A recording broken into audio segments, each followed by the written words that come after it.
কুমিল্লা জেলা দেবিদ্বার উপজেলা গুনাইঘর গ্রামে বাইতুল আসগর ৭ গম্বুজ জামে মসজিদ ২০০২ সালে নির্মাণ শুরু হয় এবং ২০০৫ সালের ১৪ জানুয়ারি উদ্বোধন সম্পন্ন হয়। এটি মোগল, তুর্কি এবং পারস্য স্থাপত্যের একটি অসাধারণ সংমিশ্রণ। মসজিদটির ৪ কোণে ৪টি মিনার রয়েছে, প্রতিটির উচ্চতা ৮০ ফুট। এতে ৭টি গম্বুজ রয়েছে, যার মধ্যে ৫টি ঝাড়বাতি দিয়ে সাজানো।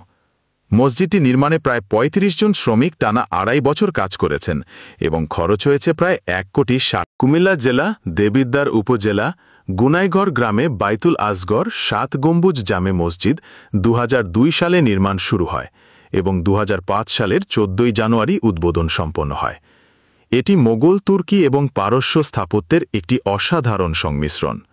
মসজিদটির ৪ কোণে ৪টি মিনার রয়েছে, প্রতিটির উচ্চতা ৮০ ফুট। এতে ৭টি গম্বুজ রয়েছে, যার মধ্যে ৫টি ঝাড়বাতি দিয়ে সাজানো। মসজিদটি নির্মাণে প্রায় ৩৫ জন শ্রমিক টানা ২.৫ বছর কাজ করেছেন এবং খরচ হয়েছে প্রায় ১,৬০,০০,০০০।